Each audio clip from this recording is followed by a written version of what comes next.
Right. So let us start. So we are discussing about unit number 12, biodiversity.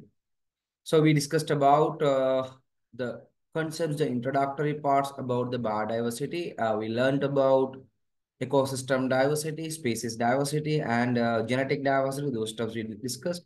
And then the importance of learning about the biodiversity. What are the applications of them? What are the advantages we are obtaining? And what are the threats for biodiversity we learned? Then we learned about an ecosystem. And in an ecosystem, what sort of interactions could be seen between the living to non-living, non-living to non-living, like interaction examples we discussed. Okay.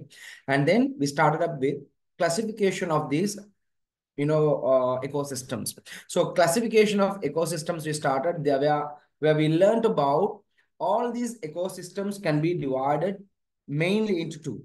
Can you remember what are the two? What are the two parts? Hmm? We divided all the ecosystems into two types, right? One is aquatic, the other one is terrestrial. So aquatic bodies and terrestrial environments, like we divided, and under aquatic, okay, underwater bodies, we divided all the water bodies into three, depending on based on the salinity. So amount of salt dissolved in it, we divided them as marine water, fresh water, and brackish water with the detailed examples, with their types or examples for places where we can find these marine, fresh, and brackish water we discussed. And the next part, terrestrial environments, are what we are going to discuss today. So let's have a look on the tube. So terrestrial environments, guys. We said these terrestrial environments can be divided into two. Okay. What are the two? Can you remember? What are the two? Forest and grasslands. Forest and grasslands. So ecosystem in Sri Lanka, this is what we started up with. So when you come for the natural ecosystems, aquatic and terrestrial, we have divided. So these three we discussed with the examples, the places where we can find them. And the terrestrial environments, when you come, there are two types. What are the two types? Forest and grasslands. Under the forest and the grasslands, there are subtypes as well. So with the examples we are going to take now, right? So when we come for the forest, four types of forest are there, basically. One we term as tropical rainforest, or we say wet evergreen forest, tropical lowland rainforest. So mainly tropical rainforest. And then montane forest, okay, and then it comes dry mixed evergreen forest and thorn bushes and scrublands. Scrublands. So these are the four types when you come for the forest. And the grasslands, when you take here also, wet patana, dry patana, damana, talava, these are the four types of grasslands. Okay, so one by one, we're going to take now. Natural terrestrial environments, the forest. Now, being the land area within our country, different types of terrestrial environments we can find. One is this forest. So forest, simply, we know that that is a place where it is a habitat of plants and animals, basically. So small to large, huge plants are growing up there, and different types of animals can be seen. All right. And not only those living stuffs, even the non-living things, when you come for the physical environment. So what they contain as, the rocks, soil, the nature of the soil, okay, the amount of rainfall, okay, and what sort of, climatic factors will be there. So all these things are different, right? So look at the first one, tropical rainforest. When you come for this tropical rainforest, they do have a warm, wet climate. So the important points are what highlighted here. So the warm, wet climate could be seen here, and they do have a rainfall throughout the year. And this rainfall is about the amount of rainfall when you are taking annually, as an annual calculation we are taking, about 2000 millimeters of annual rainfall will be there. 2000 millimeters of annual rainfall will be there. And when you come for the minerals, all these minerals are recycling. So about the recycling of materials under the ecosystems, we already discussed. So located in areas with an elevation up to 900 meters. That means elevation itself, it refers to from the sea level. Okay. So when you come, the sea coastal areas, they are very close to the sea level. Maybe about 1 meter, 2 meter height, they would be there. Okay. So when you are coming towards the land, inner land, number of meters above the land will be situated in. Okay. So the tropical rainforest when you are taking, they are basically located about 900 meters above the sea level. Okay, 900 meters above the sea level. That means surrounding, starting from that 1, 2, 3, 4, like when you are going up, the elevation is increasing upward. Okay, so that hill countrysides we are having. And basically, all the rainforest are not in hill countrysides, just simply 900 meters above. Okay, so you see, the trees with a high economical value such as hor, hina, miller, almiller, teak, some sort of plants like this can be seen. Vegetation reach about 40 meters of height and grown densely. So you can see vegetation reach about 40 meters of height and they are growing very densely. So 40 meters of height means, you see, so the height, okay, the height, right? So not unlike the plants that we are having in the domestical areas in our gardens, these plants would be growing very much larger in height. A canopy structure can be seen like, we are having canopies in huts and all right. So such a canopy structure can be seen. And epiphytes and climbers. Epiphytes, we already discussed about them. Those plants, okay, those plants depend on other plants as well to obtain their food nourishment. And they climb, some of the plants are there, they climb over the larger plants. So epiphytes and climbers are also commonly seen in these tropical rainforests. What are the examples? Singaraja, Kanneliya, Dediyagal, and Nakyadini. Nice names are there. So these are the places where we can find the tropical rainforest. Okay, could you please highlight or underline the points that we have highlighted on the screen?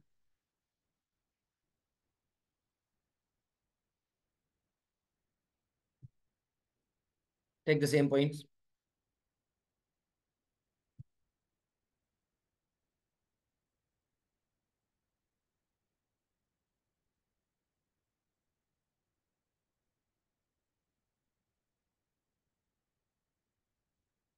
So these are the points you have to remember because this comes in MCQs. They ask you, giving these points, they will ask you, where can you find them? Okay, so you have to clearly give the answer accordingly, right? So simply you have to remember 2000 millimeters annual rainfall and 900 meters above the sea level. These are the important points and canopy structures, okay? What are the importance? Endemic plants and animal species are very common. That means, in our country, there are some plants and animals very specific only for us, right?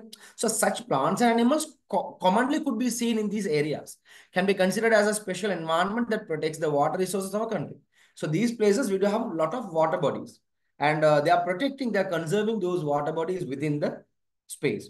As a catchment, water catchment area also that's important because that is a place where water retentions are there, water catchment areas are there. All right, so that's about the tropical rainforest. So remember, Singaraja, Kanneliya, like forest when you are taking, they are tropical rainforest. Okay, theories are what they are within this part. Montane forest. So what is this montane forest? Have a look on the diagram. So can you see in these?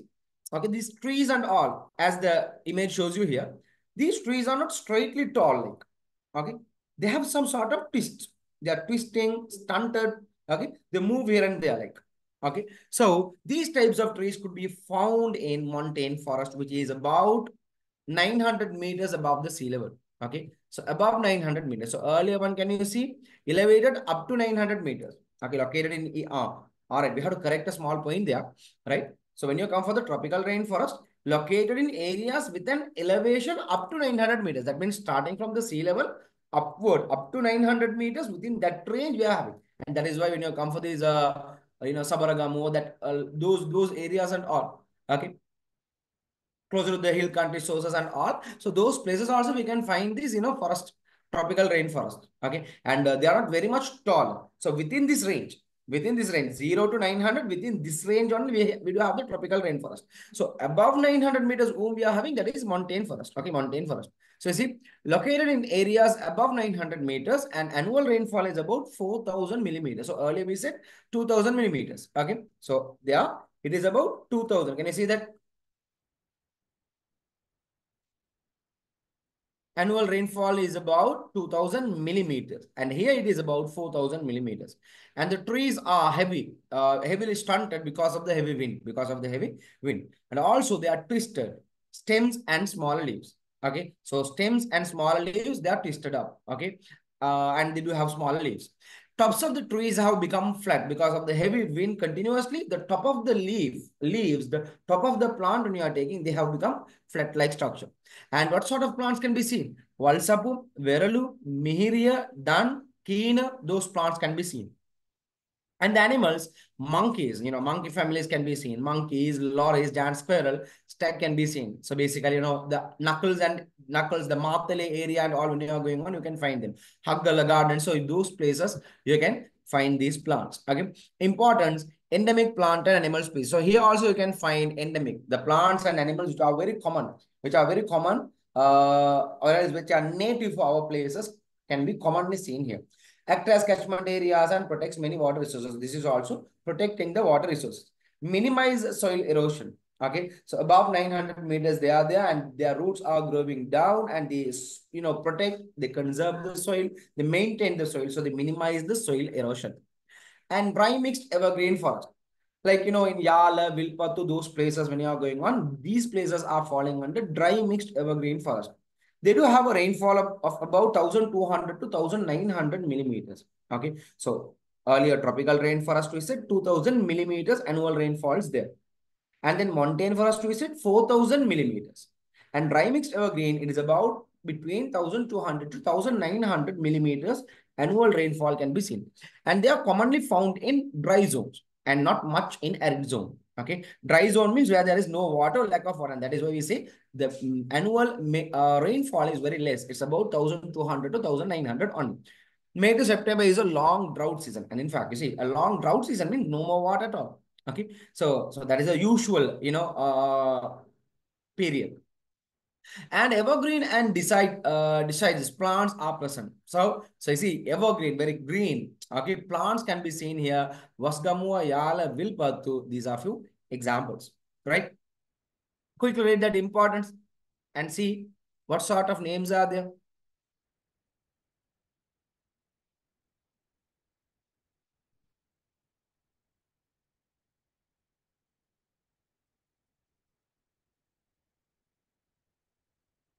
If you have a question, also you can ask me.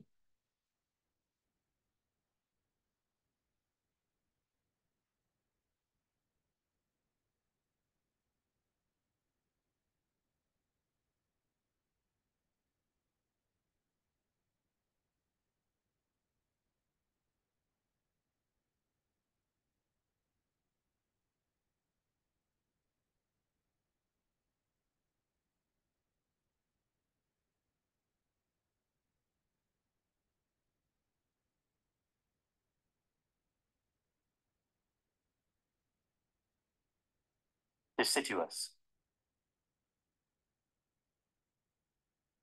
Okay, fine. So you can see here, you would have heard that word deciduous plants. Okay, so deciduous plants, when you are taking the evergreen and deciduous plants it refers for in the point, the fourth point there. Okay, deciduous plants it refers for the plants where in a certain period of time their leaves, most of the leaves, part of the leaves of the plants would be falling down. Okay, so during the drought season and all. So why is it important here? Because during the drought season lack of water is present. Not much water is present there. So as far as they are having the leaves in the plant, those leaves transpirate out. They remove out water in the form of water vapors.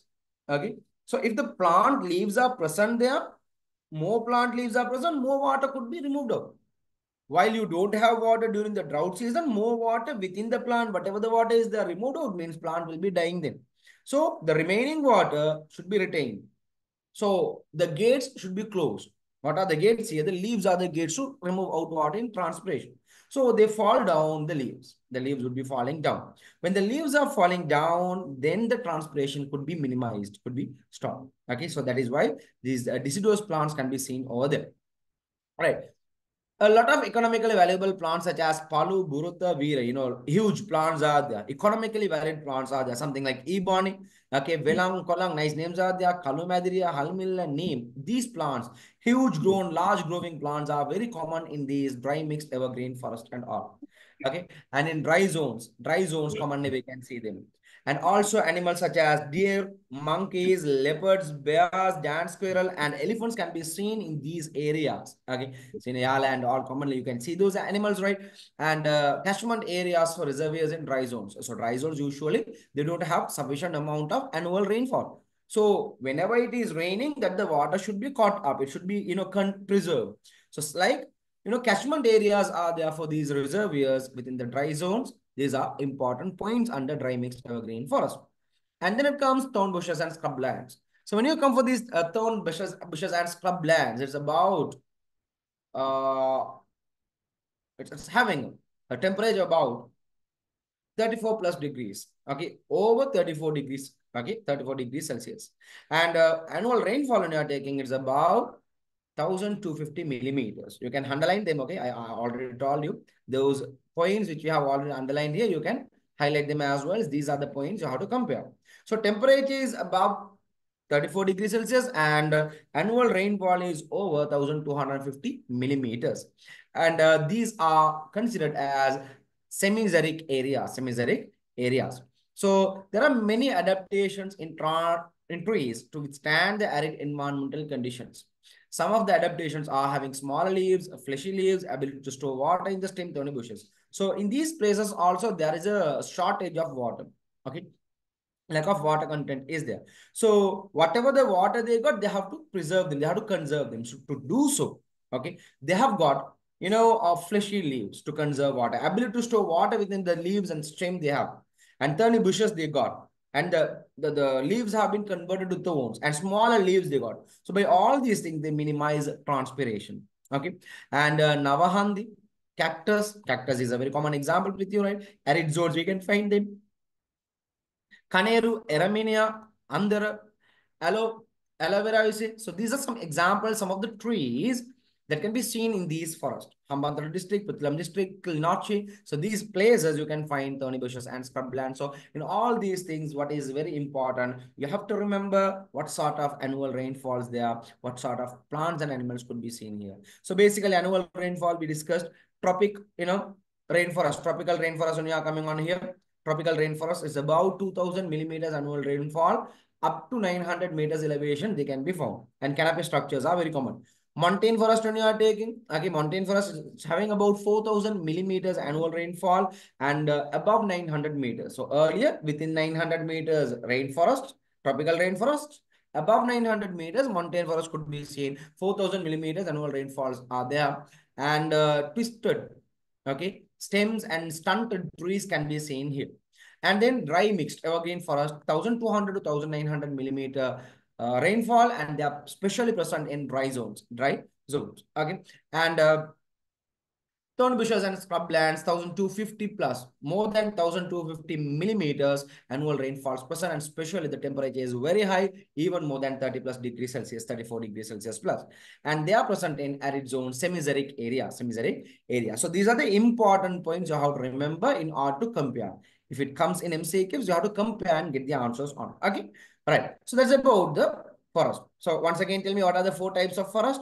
Tropical rainforest, montane forest, dry mixed evergreen forest, thorn bushes, and scrublands. Again, you have to repeat it. So, tropical rainforest, montane forest, dry mixed evergreen forest, thorn bushes, and scrubland. These are the 4 types of forest. And when you come for grasslands, wet patana, dry patana, damana, talava, these are the 4 types of grasslands. So, wet patana, areas of over 2,000 millimeter altitude. Altitude means the height from the sea level. So above 2,000 millimeter, 2,000 meter, sorry, not millimeter, meter. 2,000 meter, above 2,000 meter altitude, these grasslands can be seen. Okay. So they do have a heavy rainfall. They do have a heavy rainfall. You may highlight them. Normally located near forest, in addition to grass, there are also trees grown along. Now you can see there's a difference between the forest and the grasslands. So these grasslands, the Vetpatana grasslands, are commonly found closer to the forest. And you have to remember Maharatmal. It's very prominent. Maharatmal is okay plant. It is very prominent, commonly found in grasslands. What grasslands? Vetpatana grasslands. So it's specific with Vetpatana grasslands. And Usnia. Usnea lichens, and fern pteridium. These are important points. Maharatmal plant, Usnea lichens, pteridium fern. Maharatmal plant, Usnea lichens, pteridium fern, pasili. Okay, they are specific in wet pathanas. Examples: Bopatalava, Bhagavantalava, Horton Plains. So Horton Plains, you remember wet pathana. Wet pathana, it's an example. So over 2000-meter altitude, they are present with a heavy rainfall. So Maharatmal, fern pteridium, and lichen usnea, these are common in this wet pathana. And dry pathana. Now, wet pathana can be seen in, the areas where heavy rainfalls present, right? Okay. So, dry pathana, when you are taking, you see, widely spread than wet pathana. So, wet pathanas also could be seen within the country. But more than the wet pathana, dry pathana areas are very common. Dry pathana areas are very common. So the grass mana, naripul, okay, is very common. So underline that as well. The grass naripul is very common. Okay.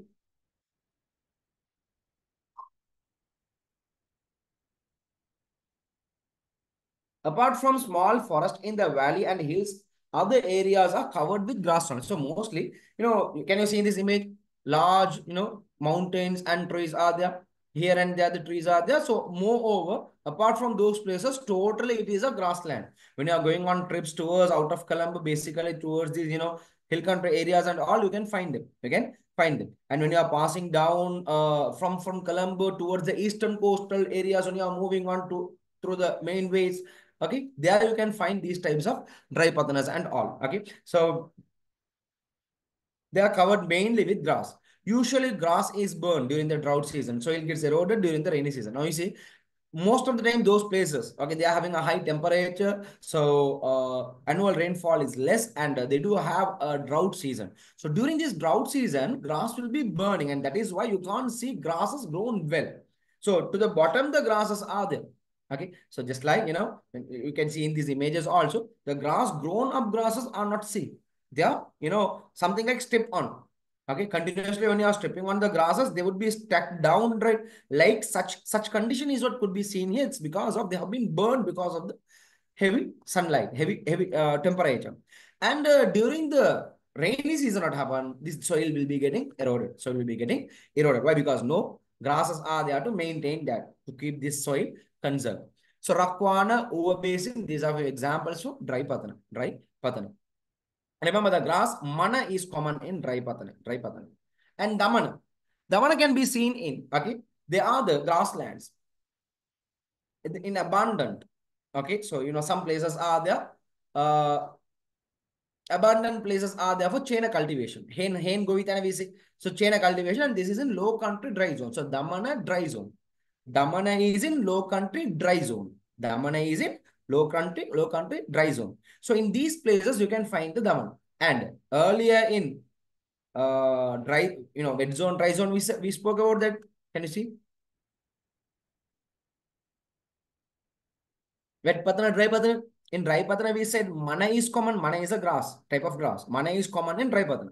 And here, three types of grasses are common. Mana, iluk, butter. Mana, iluk, butter. So these three types of grasses can be seen specifically in Damana. Damana is the grassland closer to the chena cultivation areas in low country dry zone. Okay. And also wood apple, palu, madan, these are also common trees there. And this is the most preferred area for the elephants. So these places are what mostly elephants could reach up. Underline that also. Madhuroya, Vilpattu, Valikanda. So these are few examples to Damana. So Damana is found in the chena cultivation areas in the low country dry zone. And Talava, when you are coming on, that is in the chena cultivation in low country wet zone. Can you see that? Damana, low country dry zone. These are important points. Talava, low country wet zone. Okay, so these if the question is asking what is the grassland found in the chena cultivation in low country wet zone, the answer should be Talava.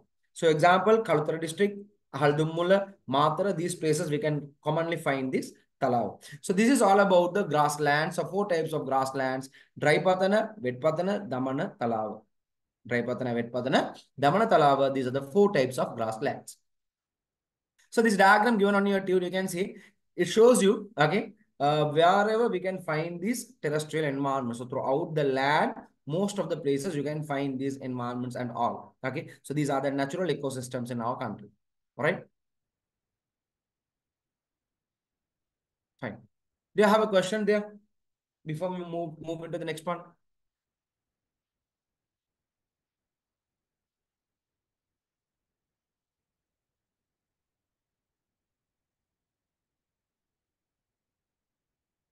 You got any questions?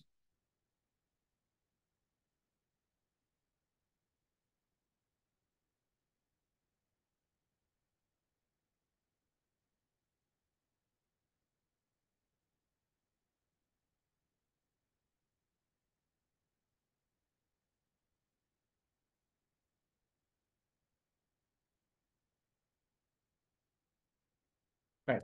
Hope no questions. So look at the next one, man-made ecosystem. So we learned about the natural water bodies, natural terrestrial environment we learned. Now the next one is man-made ecosystem. So three man-made ecosystems are there. Okay. So man-involved man-made ecosystems. What are they?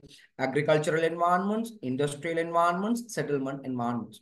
So write them down, please. Agricultural, industrial, settlement.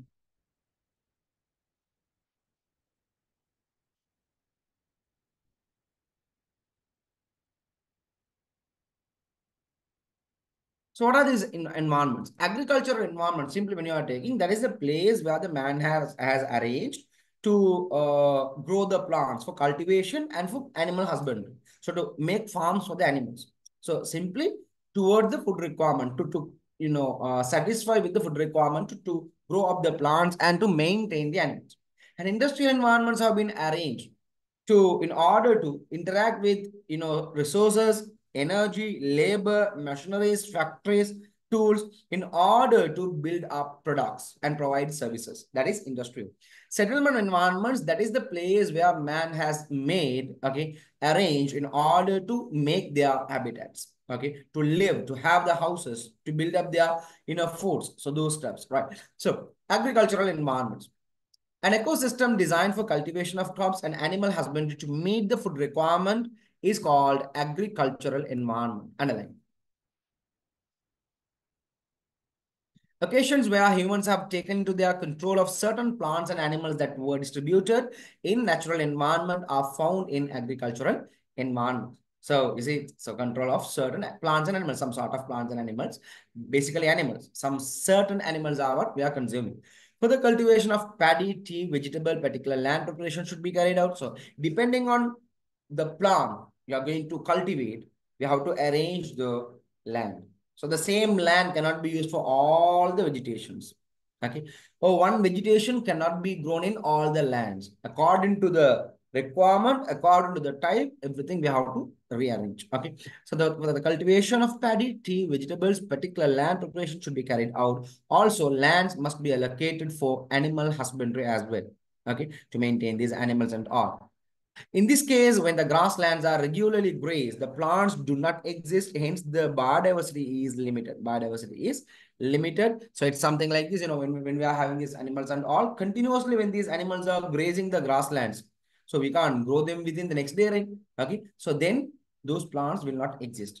So that we have to maintain them properly. Okay. And industrial environments.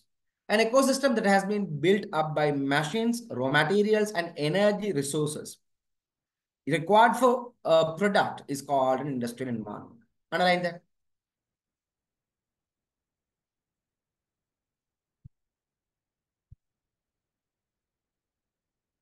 Okay. So this is a place where the products are being produced, services are provided, and meeting up with all these, raw materials, machineries, energy, everything. When a community is being developed, many productions, food, medicine, clothes, furniture, electrical equipment, sanitary materials are produced by many industries for betterment of living conditions for the citizens. Now you see, when the human population is increasing, the demand, the requirement, the need is increasing, so the demand is increasing. So the supply has to be increased towards any type of requirement, like maybe the food, electrical stuffs, domestic stuffs, okay, the furnitures, the clothes, medicines, so everything. Okay, the even towards the sports activities, or whatever it is, all that we are consuming, the supply should be increasing. Otherwise, there would be an unbalancing. So to increase the supply, the same company cannot maintain that. So different companies would be building up. And that is how for the same product, different brands are there today. Okay. And which is, having a good quality, good quantity, that would be leading than the others. So accordingly, it goes on. So anyhow, there's a competition among these industries in order to provide a quality in a well, maintained quantity, the goods towards the man, towards the people, right? So anyhow, they try to maintain a betterment of the society. Even though these industrial products are useful to human, they have adverse effects. So there are some advantages, there are some disadvantages as well. What are they? Now, when you are going through a company, when you are going along with a factory, you can see there's a heavy noise in the environment. So this gives a noise pollution. And different types of gases, smokes are being released out. So it makes air pollution. Heat and contaminated smokes have been released up. So it is also, air pollution. And effluent water, wastage water, so contaminated liquids and all being released to the water bodies. Water pollution, garbages, litters, and all, if they are not properly disposed here and there when they are kept on, then it is a land pollution as well. Okay, and the chemicals being released to the environment, so environmental pollution. So likewise, different pollutions are led because of these industrial activities. But some activities, these activities have to be maintained properly. If they are doing, they can reduce the environmental pollution. Okay, so it's right there. Heavy noise in the industrial environment. Heavy noise in the industrial environment.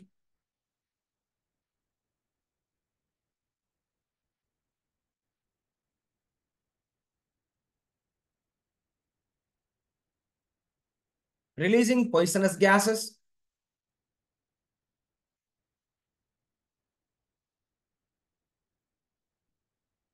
Releasing poisonous gases and smokes.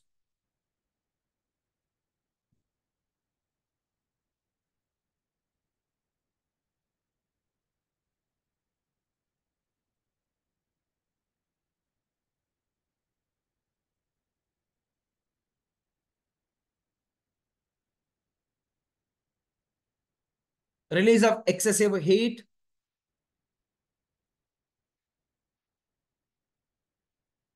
Release of excessive heat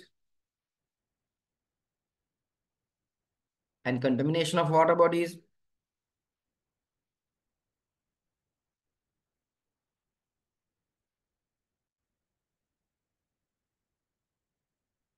Harmful chemicals. Harmful chemicals released to the environment. Released to the environment. So these are the adverse effects. Okay, adverse.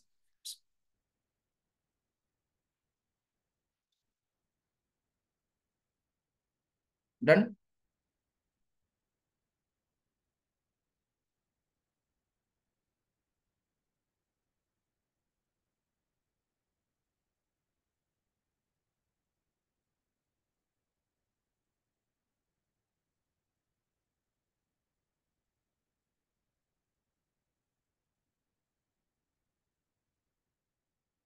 Right.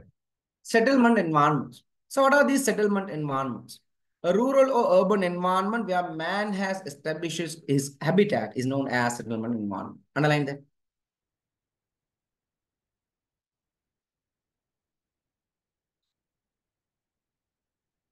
Migration to cities on a variety of needs, and urbanization in cities have resulted more urban settlements.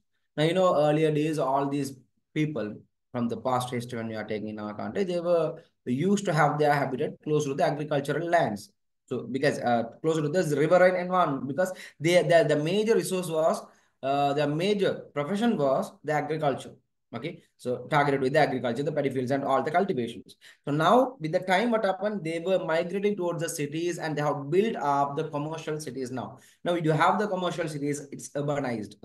So urbanization has happened.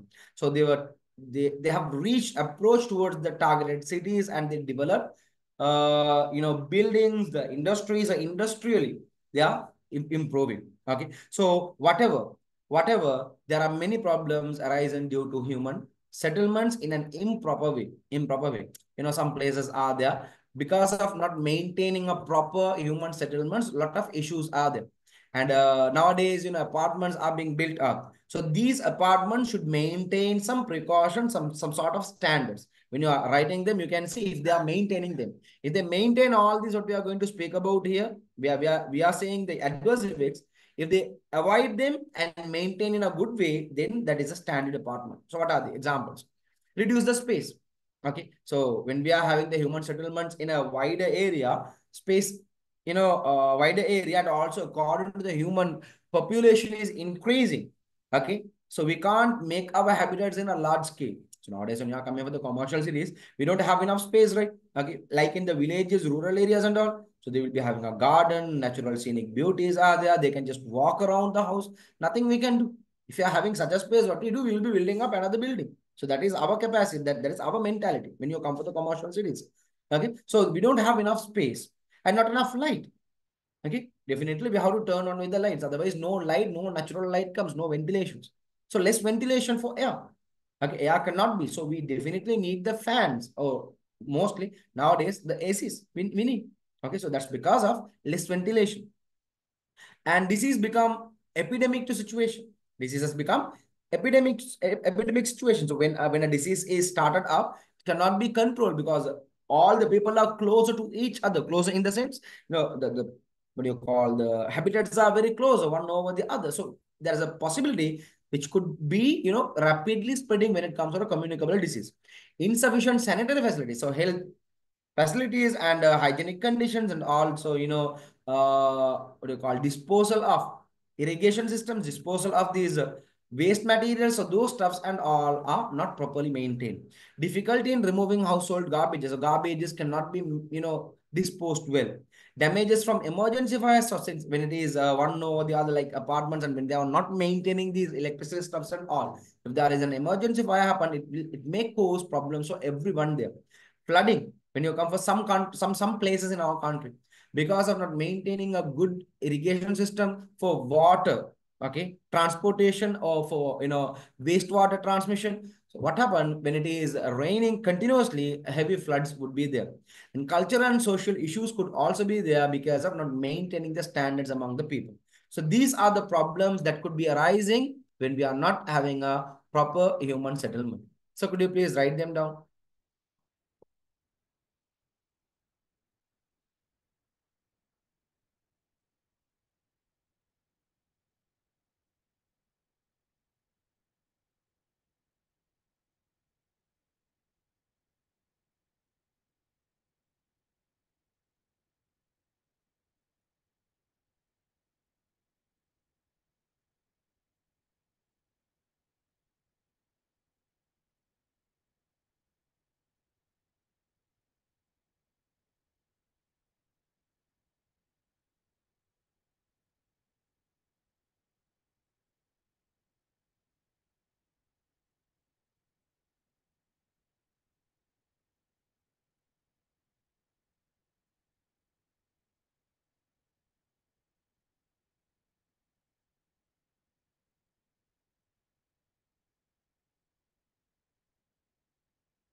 Are you done?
Finished?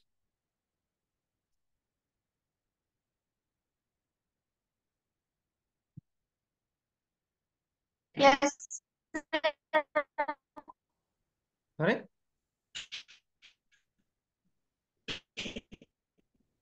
Did you say anything?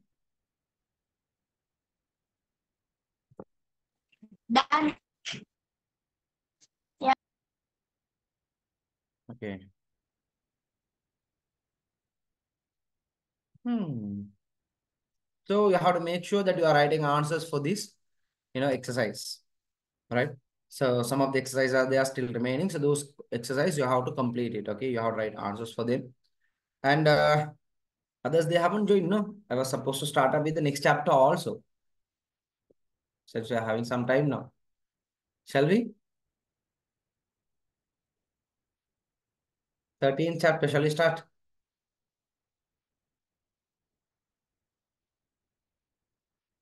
Yes or no? No. No. Why is that? No students. No students. Right, yeah. They might be, watching these elections and all, staying at home, no? Fine. Anyhow, Yeah. okay, anyhow, since it is a new lesson, I'm not going to start it up. But, likewise, on and off, we'll be having some online sessions to do some, okay, just not a long hour, maybe 45 minutes, 1 hour. Like that sessions we'll be having, we hope to do in that way. And also, I'm planning to do some paper classes separately for grade 9s, okay, since it is the third term to improve some sort of, excel your marks and to revise all the notes that you have learned from the first term onwards. Okay, meanwhile, we are doing the theories during the theory class. Okay, separately, we'll be having a time to do the paper classes as well. Sometimes maybe physical, sometimes maybe online. We are planning to do it from next week or next month onwards, inshallah, October onwards. Once it is done, we'll let you know, inshallah. Okay, fine. So let's end up for today then. Catch up on the next class. Next Saturday, we'll be having the classes as usual. Okay. See you then. Good evening. Salam. Okay. Assalamualaikum. Walaikum salam.